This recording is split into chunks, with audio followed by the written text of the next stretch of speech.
What do you like? Tell me what you like. I love the idea of nourishing both our body and our soul. Welcome to the Nourishing You podcast presented by the National Association of Nutrition Professionals, NANP. We invite you to join Kristen Burkett and Diana Wally as they host experts from the holistic wellness space who will share practical tips and information to enhance your health and vitality. Kristen and Diana are master nutrition therapists and board certified in holistic nutrition, with private practices that support their clients as they strive to reach their full potential. If you enjoy today's show, please help us out by commenting below, liking this video, and subscribing to the channel to help us spread the word. You have to move your body. That's my message. That's my passion.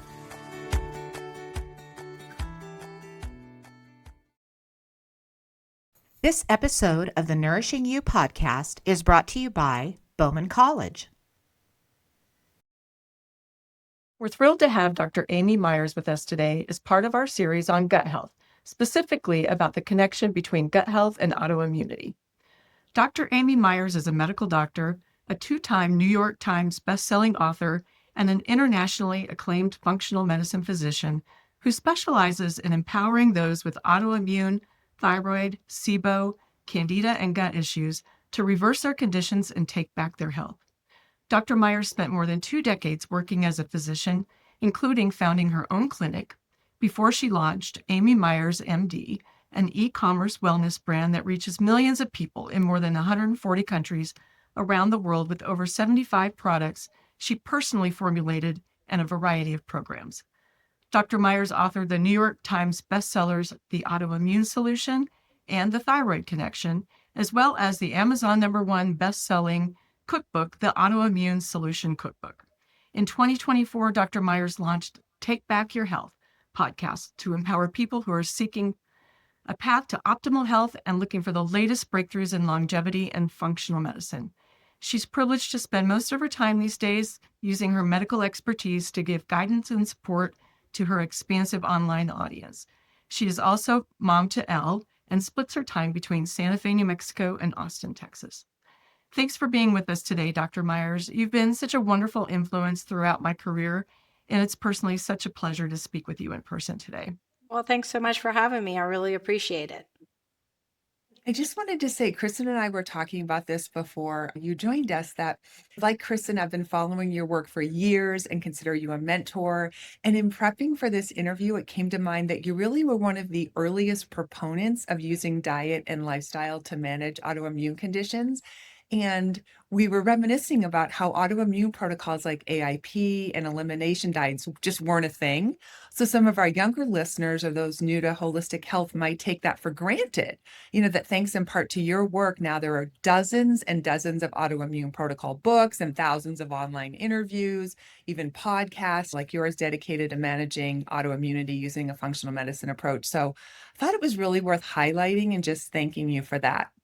Thank you. I appreciate it. I kind of took a step back to raise my daughter, and I'm really getting back into things now that she's 9 and getting older. But yeah, I have to kind of say to people like, I actually am one of the OGs. Back in the day, or nowadays, people are complaining maybe, oh, I have to go gluten-free. It's so wow. I'm like, when I wrote the autoimmune solution, people were eating leftover dinner for breakfast because there was nothing available. I don't want to diminish anything, but it's pretty easy now with all the products, right? Exactly. I know, and I don't want to give away my age, but you're like really important in my early days as a nutrition coach. This is very exciting for us. Anyway, so thank you. Before we get into the interview, would you just tell us a little bit about your early career and your journey from conventional medicine to a more holistic approach to healthcare?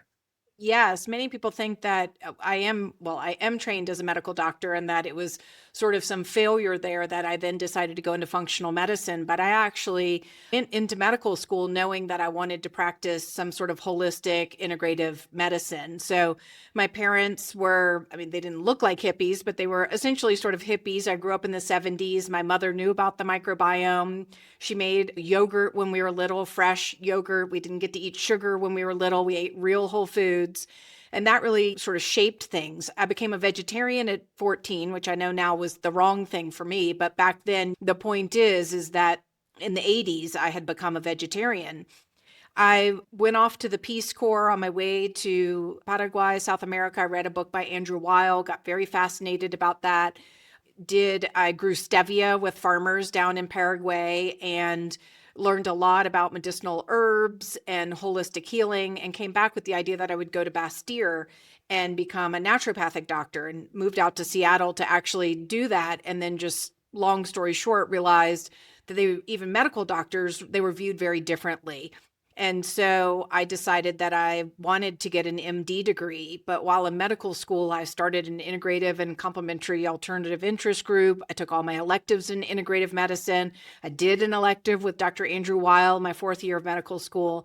So I came in with this idea that I would be doing what I ultimately did. I just wasn't sure how to get there right away. I then had my own health issue. My 2nd year of medical school was diagnosed with Graves' disease, which is an overactive thyroid. Reached out to Andrew Weil. It didn't have any alternatives for me. There was not a me back then. Functional medicine was really not known at all. And so I had my thyroid ablated. And I always say conventional medicine failed me, and it's my mission to not have it fail you too. I ultimately decided to become an emergency medicine physician because I was not finding functional medicine. I'd never heard of it. I didn't know about it. So I wasn't finding the right fit for me. And I thought I could do international health if I never did find it. So I became an emergency medicine doctor. And then one day went to a symposium and heard Dr. Mark Hyman speak.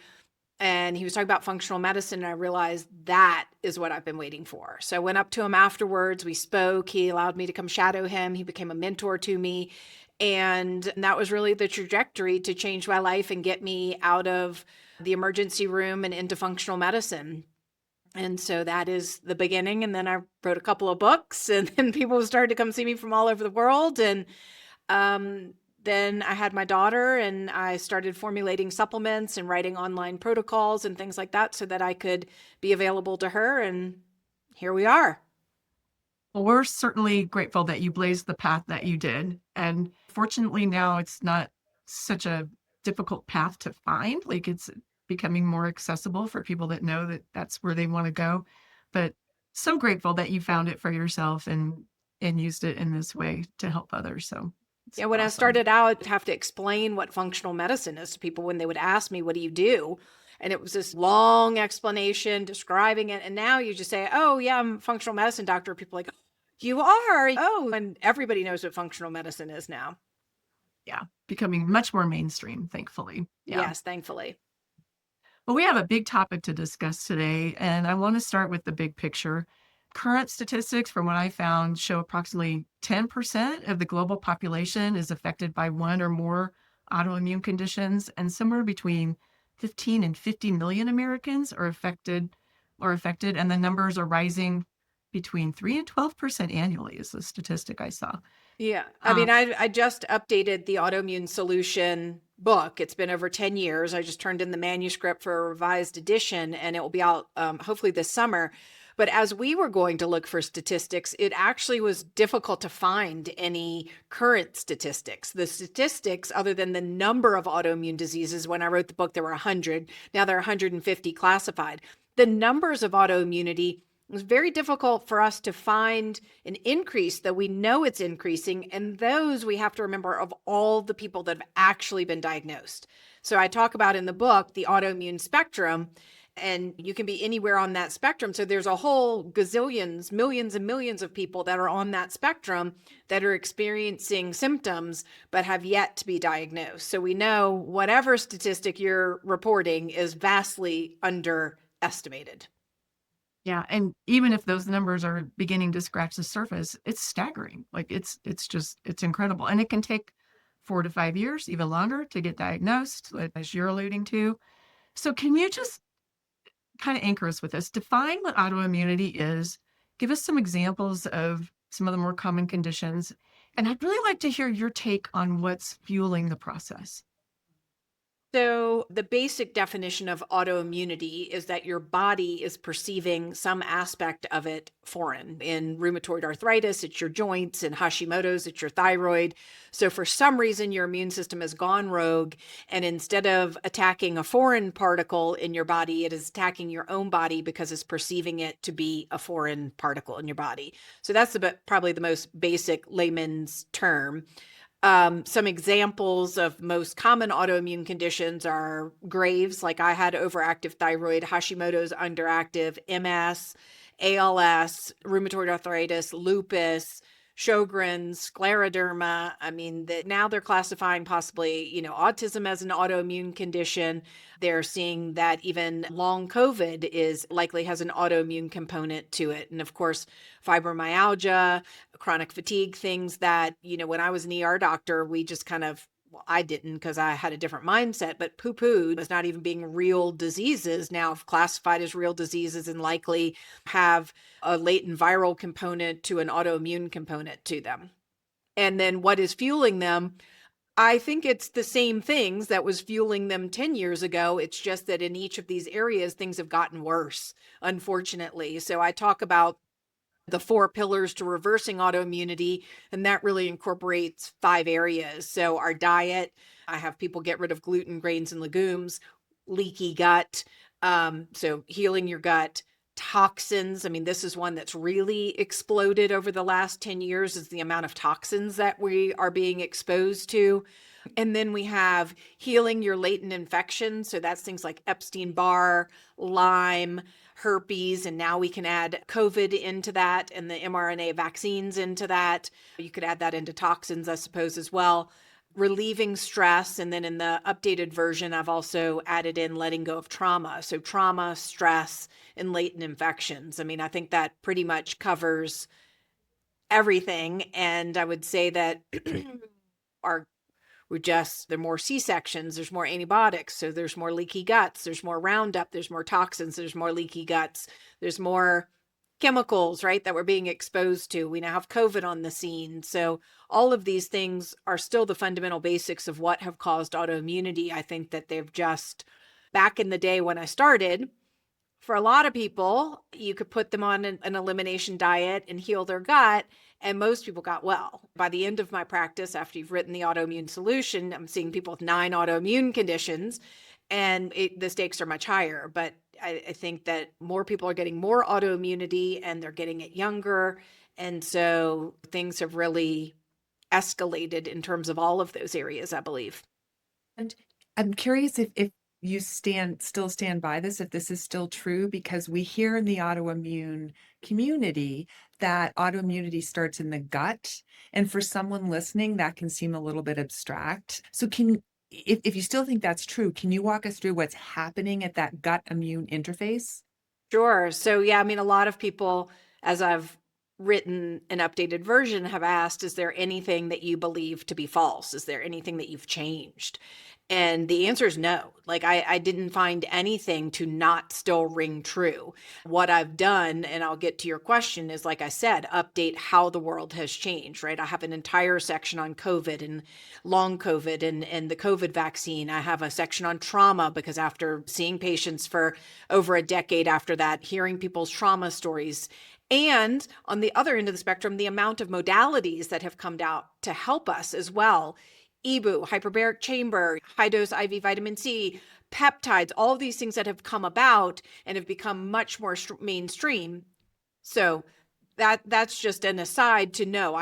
Yes, I still believe that the gut is the gateway to health and the foundation of health and a gateway to autoimmunity. In fact, I interviewed Dr. Alessio Fasano rather recently, must have been last year, on my podcast, and he is the foremost researcher from Harvard on leaky gut, and he and his team are the ones that discovered and named the molecule zonulin that opens up the tight junctions to create leaky gut. And when I first interviewed him back 10 years ago, he said, and we believe this might be the theory behind cancer as well. And I said, well, what 10 years later, what do you think? He said, absolutely. It's leaky gut and cancer now. And now we have leaky brain and Alzheimer's. So I think the research is just getting more profound and more convincing that, yes, this is a thing. So, your listeners know about leaky gut, or would you like me to go over that and how we think that contributes to an autoimmune condition? Or We'd like you to explain it. Let's just lay it sure. out there. Yeah, Yeah. yeah. So there's a video of me from almost like 20 years ago doing this, but here we go again. Our gut is like this, tight junctions. I like to think of it as a drawbridge. Teeny tiny boats can get through. So your micronutrients, this is semi-permeable regularly in our gut. And so micronutrients that we've really digested can get through, but macronutrients should not get through because they're the larger boats. As we take antibiotics, as we eat gluten, it can come and attach, release zonulin. It causes these tight junctions to open up and stay open. Then these large boats that were never meant to get through do. And so those large boats can be anything from the COVID molecule to Epstein-Barr to mercury to gluten. And gluten's probably the one that we have the most research about. And that is that as gluten gets through your immune system, your IgA, which is a vast majority of your immune system, is sitting right there, one cell layer thick in your gut, and then there's your immune system. So as these large molecules are coming through and our immune system identifies them as being foreign to us, they go to attack them. So as this gluten molecule is coming through, our body goes to attack it. That is the beginning of inflammation and of course leaky gut. Now what makes that even worse is there is something called molecular mimicry, or a case of mistaken identity. And we know, particularly with the thyroid molecules and the gluten molecule look very similar. So as your immune system goes to attack that gluten molecule, it could inadvertently attack your thyroid molecule, causing Graves or Hashimoto. So it's one of the leading theories behind autoimmunity and how leaky gut contributes to it, and why I tell anyone with autoimmunity to absolutely not eat gluten. That's back to because of its triggering effect on zonulin. It's not that wheat is necessarily bad. It's this impact on what it does to the permeability of the gut and then the molecular mimicry. Is that correct? Yeah, I mean, that's kind of a bit of a complicated question, but yes, I mean, we have hybridized our wheat, so we have much more gluten in it. Dr. Alessio Fasano will tell you anybody eating gluten, it temporarily causes a leaky gut. Our gut cells turn over very quickly. So in the average person who isn't on the autoimmune spectrum or doesn't have a history of autoimmunity, they might heal their gut. But yeah, and then we have the Roundup that's sprayed on the wheat that's also causing leaky gut, right? I mean, it's multifactorial regarding that, but in simplistic terms, yes, you are correct. Okay. So it's not just that the immune system is overreacting, but it's responding to things that it was never supposed to see in the first place. Is that accurate with this immune interaction that you're Right. discussing? So theoretically, with the example of gluten, the gluten molecule is very large. It should never get through our intestines, right? We should have broken it down even further and it wouldn't have gotten it through our intestines, and then our immune system never would have seen it if we don't have a leaky gut. If you don't have a leaky gut, there's the drawbridge is closed, the molecule's too big, it's not going to get in. So let's move on now, if we can, and let's talk about the dysregulated immune response, or this gut breakdown. And so I'm assuming that it doesn't happen overnight. This is a process. So if that's true, what are some of the underlying factors that slowly sorry, I can't talk, that slowly lead to this dysregulated immune response or gut breakdown? Like what leads to that over time? So basically, what's leading to leaky gut? Or in just to the dysregulated immune response that can lead to autoimmunity. Yeah, well, I mean, that's a multi-million-dollar question. We don't know, but leaky gut seems to be a leading theory towards it, the one that I just described. And so what leads to leaky gut? Well, it starts at preconception. What does your mother's microbiome look like? What is she doing during pregnancy? Is she having antibiotics? Does she already have a leaky gut? Are you being delivered by C-section, or are you going through the birth canal and getting your microbiome as you go through the vaginal canal?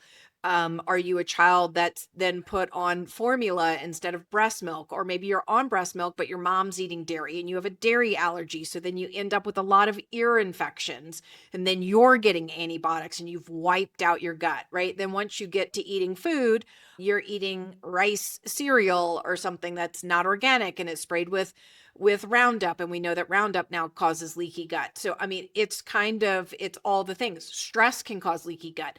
Over exercising and running a marathon can cause leaky gut. So, I mean, it's really, again, it's a great thing that our gut cells turn over very quickly and they can rejuvenate. But if you're doing any one of these things or a multitude of these things a lot, then you may not recover from that, right? I mean, if you're going through chemotherapy, where do most people get issues? They get them in their mouth because those cells turn over, the skin because those turn over, and in their gut. A lot of people will tell you after chemotherapy, their gut is destroyed. And that's both they're getting steroids that can cause leaky gut to they're getting chemotherapy that's killing the fast turning over cells, which are your gut cells.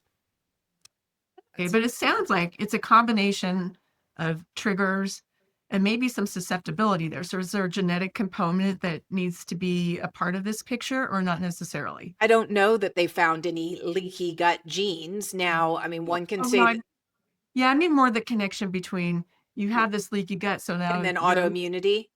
but yeah, in terms of triggering the autoimmunity from, I mean, there is a genetic component. I mean, that goes back to the three-legged stool. There's some genetic component, right? You have some genetic history towards autoimmunity. In my case, I didn't think anybody had autoimmunity in my family because nobody had it on my mom's side. But my dad's side, a lot of the people had already died. His brother had type 1 diabetes and died very young. His father had Wegener's disease. Ultimately, my father got an autoimmune disease after me. So there was a history of autoimmunity in my family. I just didn't know it at the time because I didn't know any of these people. So usually there's leaky gut, some genetic component, and then an antecedent. So that can either be multiple small cuts, so to speak, like me, whether it was a vegetarian to my mother passing away very unexpectedly from cancer, there was a trigger.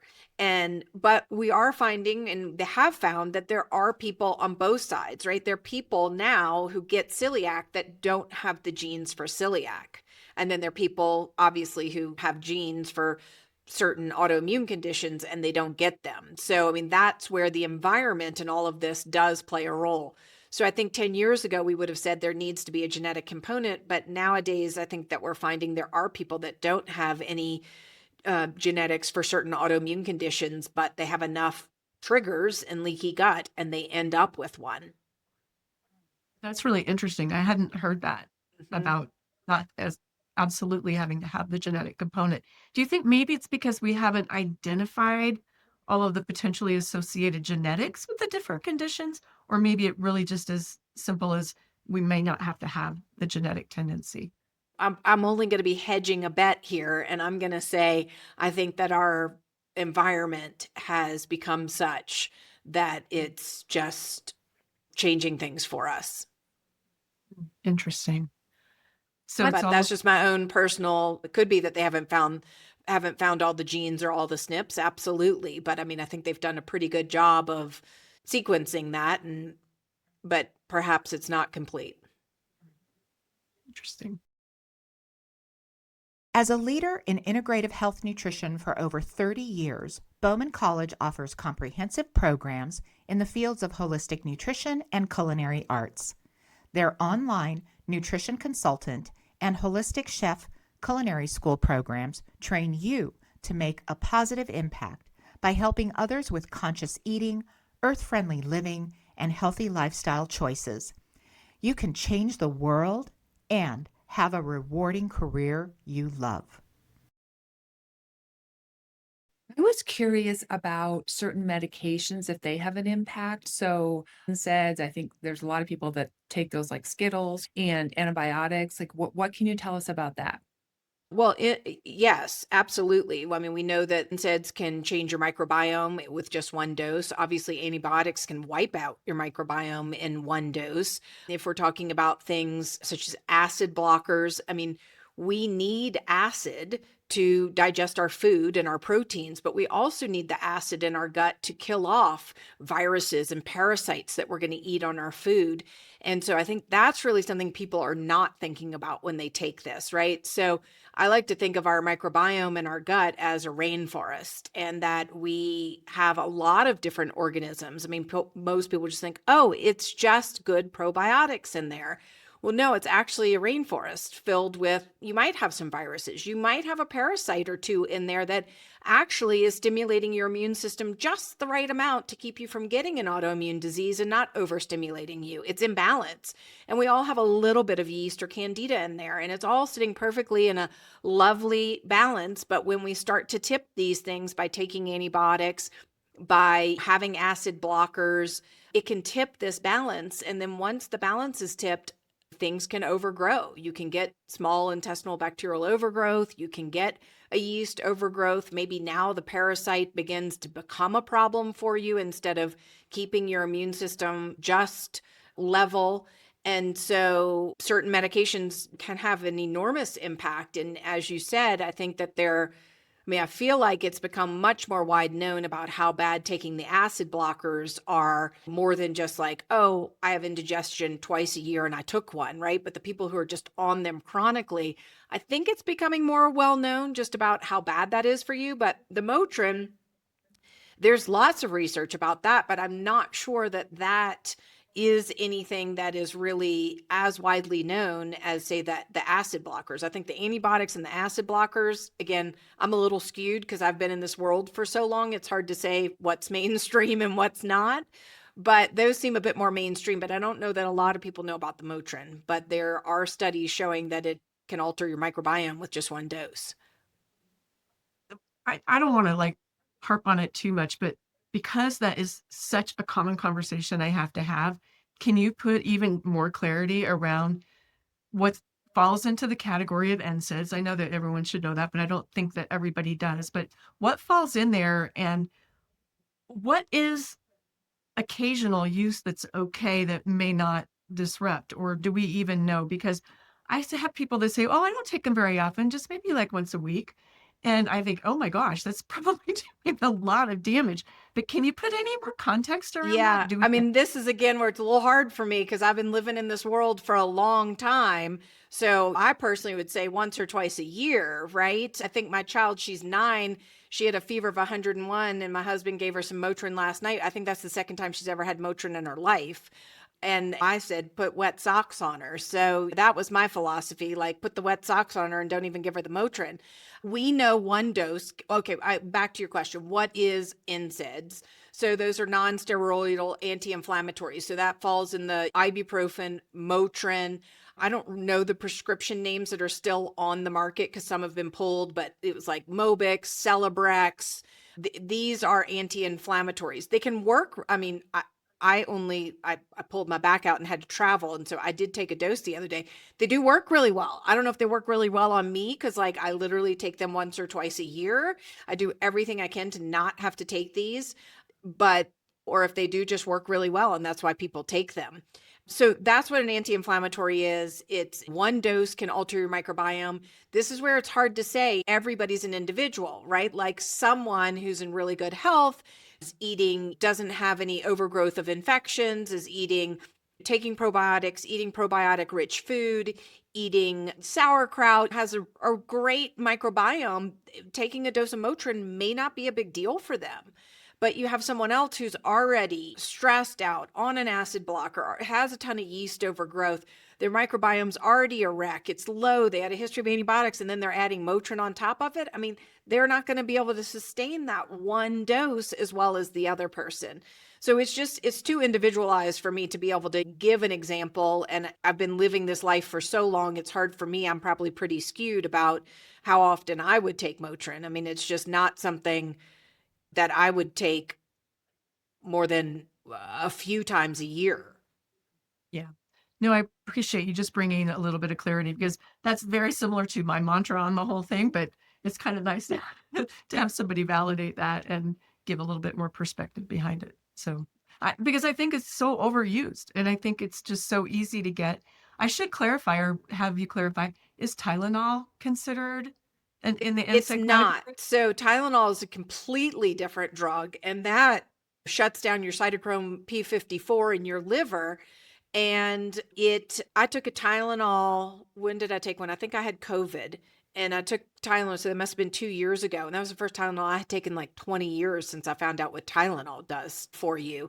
And that's the whole, I know it got blown up in different weird ways about autism and Tylenol, but when a child who already has problems in SNPs with detoxification, and then they are getting vaccinations, which do have chemicals in them that need to be detoxed in addition to, the whatever the vaccine that they're getting for, say, hepatitis B, it is full of all these adjuvants that they need to get out.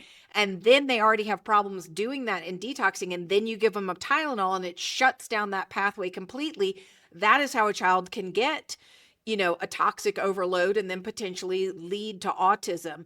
So that's a completely different mechanism. And you got to pick your poisons if you need to take these things. I really try to opt for more natural solutions. I mean, my child has had double bulging ear infections and I've got an onion on her ear. So that's the perspective I'm coming from. Yeah. I remember when my children were little, I'd be like, Kristen and I really like essential oils, and I'd be like putting the essential oils, like sprinkling them all over their feet and their face, all the Yeah, things. I mean, I can do that because I had my good friend who's triple board certified naturopath on speed dial, and I'm a doctor who can look in her ears. I'm not suggesting that other people do Yeah. that. There is absolutely, I'm a conventionally trained physician in ER. I mean, there is a time and place for conventional medicine, but what some of these people are using these medications for, over the counter medications, they think it's over the counter, it's safe. It can possibly be achieved in a different way, right? Like if you have a fever, can you put on wet socks? Can you take, I mean, I remember having a fever when I was little and my mother wiped us down with a cold washcloth, right? Are you in pain? Could you take some fish oils and take some curcumin? Is it an inflammatory response? I mean, what else can we do to get away from taking these medications like candy and reserving them for the times where I've got to get on a flight, I've already rescheduled my trip once, I've thrown out my back, and I literally almost can't move, so I'm going to take some Motrin, or I got to cancel my flight, right? I made that choice and I took some Motrin. No judgment. I don't feel judged. Good. Well, I'm just really curious because you said that with your updated version of your book that you've put more in there about chronic stress and past stress trauma. And so I'm wondering, in terms of like overloading this bucket that's leading to autoimmunity and the immune system to overreact, can you just briefly share a little bit about your thoughts on those two contributors and how they connect? With stress and trauma and autoimmunity. Yeah, so I had stress already in the book, and it still stands as it was in terms of, it's the classic. I think most people can relate to this. You're in college, you've got exams, you're staying up all night to study, and you survive that great, and then you get on the plane and you get home and you're like, it's all over, I can relax now, and then you get sick. Or you're caring for an elderly parent and they're in the hospital, and you again are getting through that entire situation fine, and then you go home to get some rest and you get sick. So that is all about, we have cortisol that comes out when we're stressed, and cortisol is a steroid. I mean, it's why when you have an inflammatory condition, they give you steroids, and it bolsts you up. It gives you the energy to get through these things. But we know through research that once that's calmed down, your immune system gets suppressed like 50 to 70% below baseline. So that's how you end up getting sick, right? Like you had all these steroids and this cortisol, and then cortisol and steroids can create leaky gut. So it's this whole cyclical thing. You get stressed, you get sick, you have latent infections that are hiding in your cells like Epstein-Barr or Lyme or herpes, and then they come out. So it's that full cascade. In terms of trauma, I mean, we have something called the ACE score, which I've included in the book, which is the adverse childhood events. And That's really looking at a traumatic childhood. And there are many things. It's like looking at homelessness and abuse to divorce and death. And a lot of people have had those things, and a lot of people haven't had those things. But you could have small traumas that aren't even being accounted for. And I like to view life, just as I do autoimmunity, on a spectrum, right? So these are just the things that happen to you at childhood. This isn't including the things that could have happened to you outside of childhood and through your adult life in terms of trauma.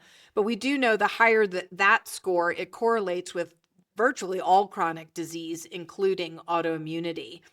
And I like to look at Gabor Mate and his work, and it's like it's not about the actual trauma, it's about how you're perceiving that trauma and how you're potentially reliving that trauma, right? And how other circumstances in your life might continue to get triggered, or you might be perseverating and just thinking about that trauma all the time. Well, that's a stressor. I mean, we know through the research of Peter Levine that just going to talk therapy, if you've had a traumatic event, can be triggering, because you're talking through that event and it could be as if that event is happening to you. I actually have a story that I often share on podcast, and I added it to the updated version of this book, which is a patient that I had who was a woman who had an asylum from Africa, and she had had a lot of bad things happening to her there. And so when she came here, she decided to be an interpreter for other women who were seeking asylum, which I have goosebumps. Like, that's amazing. That's incredible that she wanted to give back and do that. The problem is, well, she had vitiligo. That was her autoimmune condition where you're losing pigment in your skin, and she was African, and then her skin was turning white. So it was even particularly more unpleasing for her. And as an interpreter, you have to say, I this, I that. You literally say whatever the person said. You can't say, oh, she over there said this happened to her. She is interpreting. So she's saying, I this happened to me, then that happened to me. And I said to her, you've got to change your job. This is triggering you. You're telling your body, I this, I that. You are reliving these other people's traumas as if they're your traumas every single day. She didn't like that answer, and she went on her merry way. And then about a year later, she, I guess, recognized that it was affecting her health, and she did leave her job. And she called to tell me that after leaving her job, her vitiligo had not only stopped, but it had resolved. So I think that is the power of our mind, of trauma, of how we perceive things, right? I mean, if you're able to take your trauma and put it over there, it's going to be a lot different than if you're continuing to hold on to that trauma and relive that trauma through other experiences. Okay. So a lot of things can go into this, and it sounds like at the end of the day, some people have more ways that they may be triggered by different things filling their bucket, are more susceptible in different ways. So what can happen to one person and if infect or affect them may come out completely different than the person next to them based on what's going on individually. Yeah, I mean, I say that someone could come see me for, say, Hashimoto's, but the reason that they have Hashimoto's, if I have 4 different people seeing me for the exact same autoimmune condition, the reason that these 4 different people are in this boat can be for 4 vastly different reasons, right? One could be leaky gut and autoimmunity. The other could have Lyme, and the other one could have childhood traumas or something. I only listed 3, but they could be. Generally, I find most people have a little bit of all of them, but certainly their main trigger could be something vastly different. And so that's why it's an individual root cause or root causes. So let's try to shift into a more hopeful part of this conversation. If the gut and these other entry points are playing such a critical role to potentially triggering autoimmunity, how do we begin to support ourselves? What calms down the immune system? What provides the body safety so we're not going into these overreactive modes? What do you say? Well, I have a 4-pillar program in the book. And what I will say, when I wrote the first edition of the book, all of the success stories in the book were people who were my patients. So these people generally flew in from somewhere else. They paid a lot of money. They did a lot of lab testing, and they had me as their physician. And I felt very strongly in this updated edition, that this book has sold hundreds of thousands of copies, been translated in multiple different languages, that we asked the community for people that all they did was read the book and follow the program and ask them for their success stories. So I'm very proud to say that all of the success stories in the updated edition of the book are from people who read a book and followed a program. They didn't come see me. They didn't go see another functional medicine doctor. And so I think that is the biggest word of hope, is that I met this one woman who told me she'd been to all these doctors, spent tens and tens of thousands of dollars. She's like, and then I picked up a $10 book and followed the program and it got me well. So I'll get into the specifics of your question, but I just want to give hope to the listeners that there are literally tens of thousands, if not hundreds of thousands of people who have read the book and followed the program and have not seen me personally and have reversed their autoimmunity. So that is the power of the things that I'm about to say, which is I have a 4-pillar protocol. The first one is to get rid of gluten, grains, legumes, eggs, nightshades. That's not in the title, but you get rid of toxic and inflammatory foods. This isn't for the rest of your life. This is while you are at the high end of the autoimmune spectrum. And the other thing I've done in this book is to create levels within the spectrum. I just made it a spectrum before. Well, now we have levels. So if you're at level 4, you have a diagnosed autoimmune condition and you have symptoms, you're at 4, you do the program, right? And then as you get better and as you get off these medications and as your symptoms improved, you can start to add things back in and see how you can tolerate them. So this isn't forever. You want to heal your gut. I follow a very straightforward functional medicine 4R program. If you need me to walk through that, I am happy to walk through the 4 Rs. My guess is you've had a lot of people do that. You want to tame the toxins. So how do you do that? It's a 2-step approach. First step is to prevent them from coming in. How do they come in? We breathe them in, we drink and eat them in, and we absorb them through our skin. So making sure your air is filtered with HEPA filters, making sure your water is filtered with a water filter, making sure you're eating organic foods, grass-fed, pasture-raised, wild-caught, and then your skin. You are using non-toxic body products, cleaning products, and makeup. And then you work to get them out. Detox, people think of it, oh, it's a green juice detox every January. No, the world we're living in, you got to be detoxing every day, right? So you want to, I'm somebody who doesn't methylate well and I don't make glutathione. So I take a product that I have methylation support, and then I take acetylated glutathione and binders most days. I get in an infrared sauna. I mean, what do? You make sure you're peeing, pooping, and sweating every day. So you make sure you're having 1 to 3 bowel movements a day. If you're not, take some magnesium and fiber. Make sure you're drinking lots of filtered water so you pee, and then making sure you're sweating. That's how toxins get out. And then you can take a binder if you're literally, like if I'm in the sauna and I'm truly working to get toxins out, I take a binder. And then you want to heal your infections, relieve your stress, and let go of your trauma.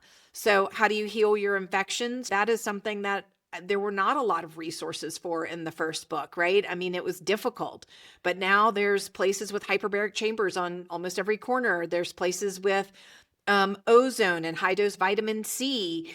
There's so many more things. There are Rife machines, there are biochargers that work at different frequencies for these infections. So that's where I think the book is exciting and the world is exciting, because we have so many more modalities to treat these things that we really didn't have, or at least they were not mainstream. I understand there's still many of it's out of pocket and things like that, but it's getting way, way better to treat these infections. And then relieving your stress. I mean, I've always left that up to the individual, because I'm the kind of person, if you told me I had to do this to relieve my stress, it would be more stressful to me. So I never really told people exactly what to do. It's kind of like what works for you. I have 2 dogs at my feet, petting them. It's always a great thing. Playing with my kid, going on a swim, getting in my hyperbaric chamber. These things, people can't contact me. It's nice. It's quiet. These are my stress relieving. And then letting go of trauma. I think that can also be for people as well. But 3 years ago, 7 years ago, I started building a very sophisticated house in Santa Fe. I've lost everything to toxic mold 3 times in my life, and I was determined to build a house that could never get mold in it. And I did a great job until the builder didn't follow the plans and ran my dryer vent in a different direction. And I had lint and water condensating for the first 6 months, and then mold spores were everywhere. So we had left town, and I came back in and could immediately feel it, and we quickly moved out. So I really wasn't exposed to the mold. It was the psychological trauma that happened to me. I thought, if I've spent 4 years, all this money, all this time, all this energy to create this, and now somebody messed it up, where will I ever be safe? And so I went into a mental spiral. I got diagnosed with PTSD. I was unable to work for a year. I couldn't travel. I was really incapacitated. And through that experience, I just realized how trauma can be the event for people. And it was my home, and I didn't have a place to go. And so what was I going to do? And so I had to do a lot of exploration, and I went through something called EMDR. It was extremely helpful. I had the woman come to my house and go through every room in the house and desensitize me to my own home. And then right after that, my half sister, who was 31, was diagnosed with a turbo breast cancer. And I then had a breast cancer scare at the same time. And so I was like, oh my God, like, what is happening here? If I have cancer, like, I feel like I've helped all these people reverse autoimmunity. I'm sure I can reverse my cancer, but I just didn't feel like my mind was right.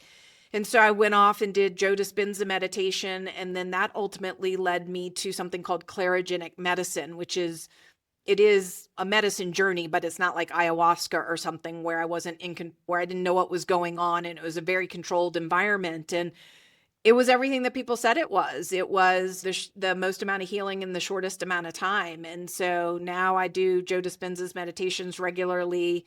Thankfully, I haven't had any additional traumas, so I haven't had to go back to EMDR, but certainly if anybody's working through fresh trauma, I think EMDR can be incredible.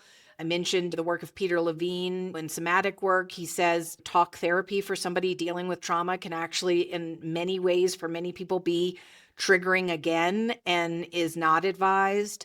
So anyway, just life, it's a journey, right? And so my journey took me in a different place that I suddenly had to confront some traumas that had happened to me, and really believe that was a big part for a lot of people after hearing so many stories from so many patients over the years about trauma. And I felt like I needed to give people, I mean, I guess, I never think about it because I'm an open book and I'll tell you anything about me, but people commend me for being vulnerable and sharing that I had PTSD.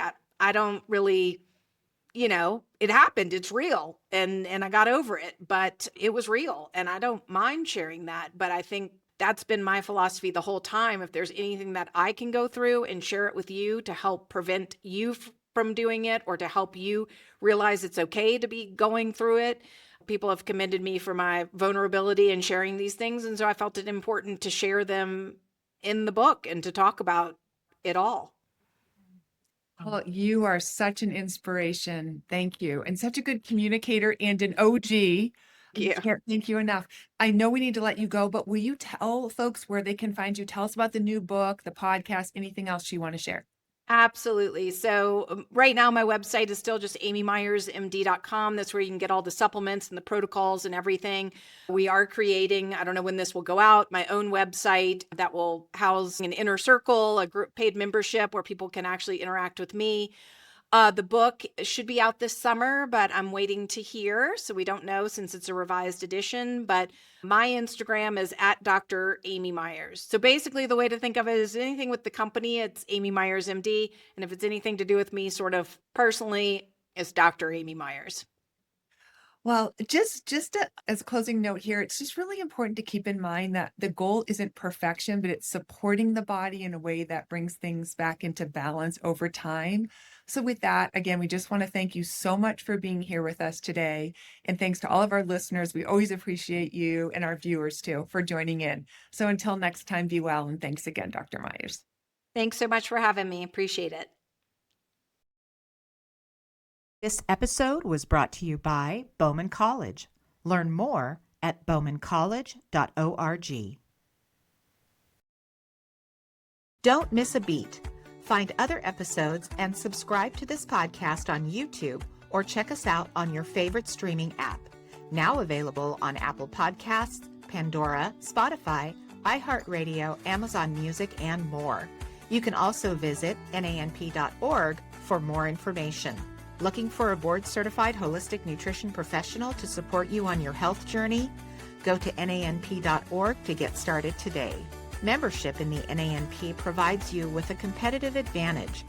Whether you're a current practitioner or a student, we want you to become an active, informed leader of the holistic nutrition community and join our association today. When you're ready to go a step further, you can boost your credibility by becoming board certified in holistic nutrition. Visit nanp.org today to apply.